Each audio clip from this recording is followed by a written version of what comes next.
Hello viewers, আসসালামু আলাইকুম। সবাই কেমন আছেন? অনেকদিন পর আপনাদের জন্য নিয়ে আসলাম একটা নতুন রান্না। ভাবছিলাম কি করব। তো চিন্তা করলাম যে আজকে চিংড়ি মাছে কিছু দেখাই। সো এই চিংড়ি মাছের কোপ্তা মালাইকারি, সেটা আমি আপনাদের আজকে করে দেখাবো। এখানে যে চিংড়ি মাছগুলো আছে সেটা হলো খোসা সহ। আমি এই চিংড়ি মাছের খোসাগুলোকে ছাড়িয়ে নিব, তারপর এটাকে ব্লেন্ড করব। দেন আমি কি করব আমি আপনাদের দেখাবো, আপনারা আমার সাথেই থাকুন। খোসা ছাড়ানো হয়ে গেছে চিংড়ি মাছগুলোর, এগুলো এখন আমি ধুয়ে রেডি করেছি, এগুলোকে এখন ব্লেন্ড করব। এখন চিংড়ি মাছটা ব্লেন্ড করা হয়ে গেছে, এটার ভিতরে আমি একটু ধনে পাতা দিব, তারপর 2-3টা কাঁচামরিচ। আপনি যতটুকু ঝাল খান আপনার ইচ্ছা মতো আপনি দিতে পারেন। কাঁচামরিচ পেঁয়াজ একসাথে করে ফেলেছি আমি, পেঁয়াজ কাঁচামরিচ দিয়ে দিব। আর পেঁয়াজগুলো একদম কুচি কুচি ছোট ছোট করে কাটবেন, কিউব কিউব করে ছোট্ট ছোট্ট করে, যত ছোট করা যায় সব দিয়ে দিচ্ছি আমি। পেঁয়াজ, কাঁচামরিচ, ধনে পাতা, আর আমি অল্প একটু আদা রসুন বাটা দিব, হাফ চা চামচ আদা রসুন বাটা দিব। আর পরিমাণ মতো অল্প পরিমাণ, জাস্ট এটাকে মানে ভাজার জন্য উপযোগী করার জন্য অল্প একটু ময়দা দিয়ে দিব। 1 চামচ পরিমাণ ময়দা আপনি দিতে পারেন, চাইলে আপনি কর্নফ্লাওয়ারও দিতে পারেন। আর আমি পরিমাণ মতো লবণ দিয়ে দিব। এখন আমি এগুলো সবগুলো একসাথে মাখাবো।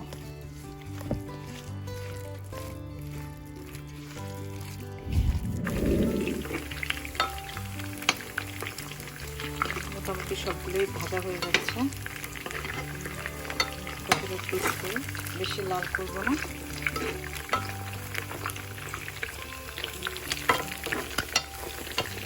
চিংড়ি মাছের যে একটা স্মেল, ওটা শুনলেই তো আমার এগুলোই খেয়ে ফেলতে ইচ্ছে করছে।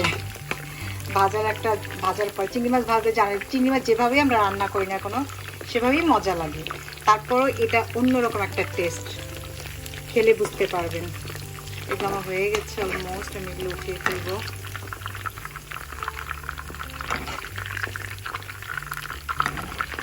চিংড়ি মাছের কোপ্তাগুলো ভাজা হয়ে গেছে, সবগুলোই ভেজেছি। একটু লাল লাল, হালকা লাল, অত বেশি লাল না, একটু নরম নরম থাকবে, কারণ বেশি শক্ত হয়ে গেলে তো আবার হবে না।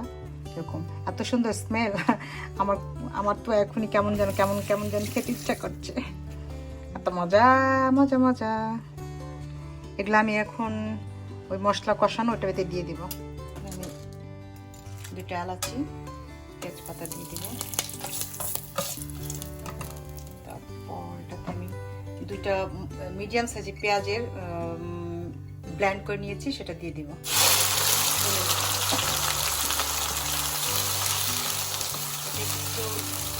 একটু তেলে ভাজা হলে অল্প একটু পরে, বেশিক্ষণ না, আমি এখন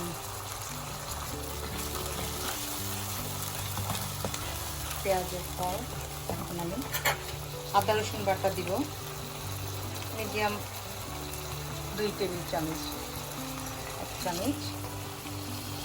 আমি আদা রসুন একসাথেই করি, সরি 2 চামচ, 2 টেবিল চামচ আদা রসুন দিয়ে দিব।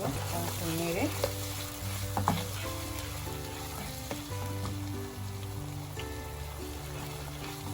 আদা রসুনটা একটু কষালে একটু গন্ধটা চলে যায় আর তেলের ভিতরে। দেন আমি এটাতে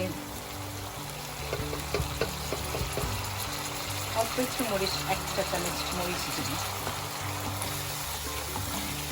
বা আপনি যদি একটু ঝাল খেতে চান সেটা দিতে পারেন, পরে আমার কাঁচামরিচ দিতে হবে, তো অল্পই দেওয়া বেটার। আর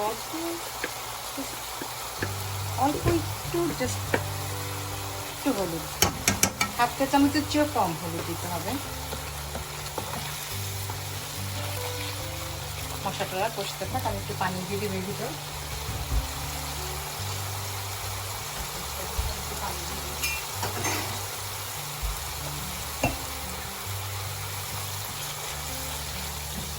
পানি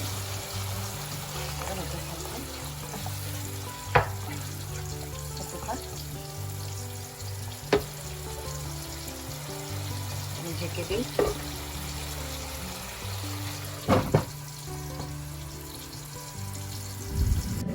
দেখা যাক কি অবস্থা, মশলাটা কতটুকু।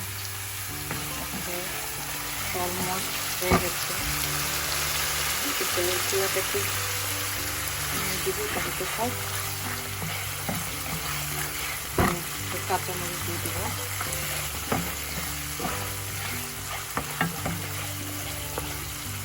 গন্ধটা যখন আদা রসুনের গন্ধটা চলে যাবে, মশলা আমার অলমোস্ট কষানো হয়ে গেছে, আর একটু কষবে, আর একটু ঢেকে দিই।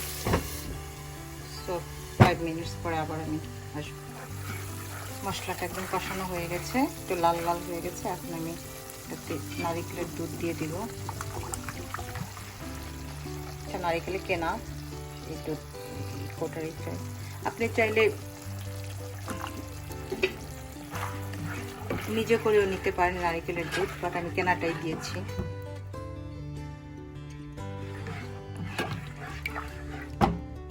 পুরো একটাই দিয়ে দিব।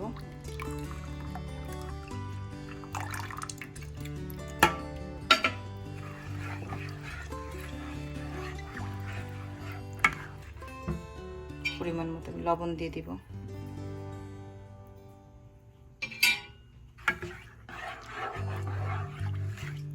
এখন এটা ঢেকে দিব, আস্তে আস্তে হতে থাকবে।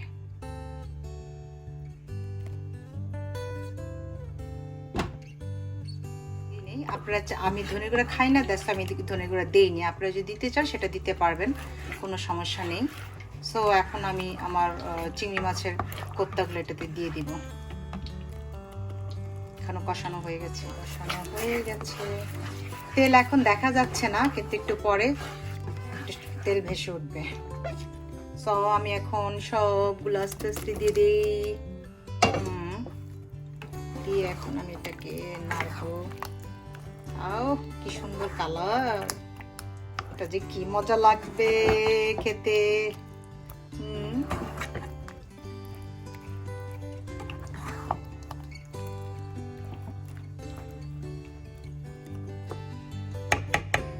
এখন এটা আমি ঢেকে দিব, একটু মশলাটা ভিতরে ঢুকবে।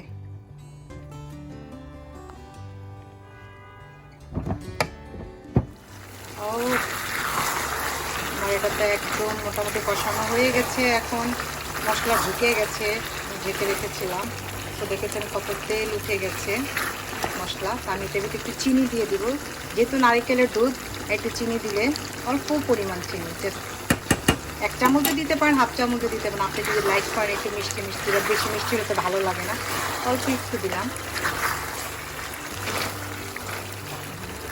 এখন আমি একটু পানি দিয়ে দিব, বেশি একটু পানি, অল্প পরিমাণ পানি দিয়ে, বাস ফিনিশিং টাচ।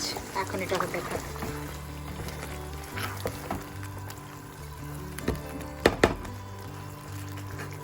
হালকা ঝোল থাকবে, হালকা। আমি ঢেকে দিব।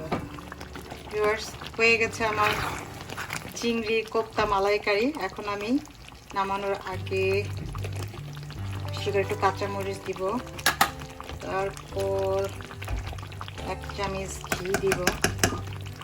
ঘি দিলে যে স্মেলটা আসবে।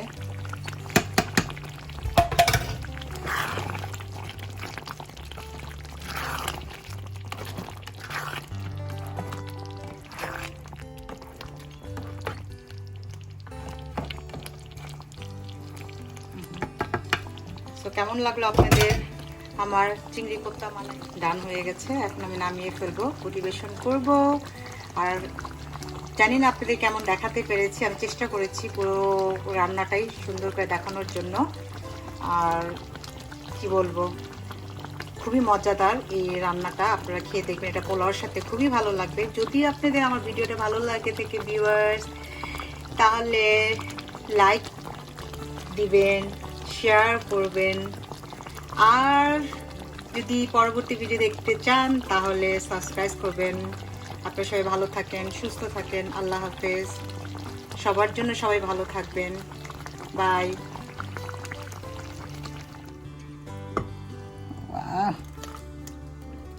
দেখতে ভালো লাগতেছে, কালারফুল। চিংড়ি মাছের মালাইকারি হয়ে গেল আমার চিংড়ি মাছের মালাইকারি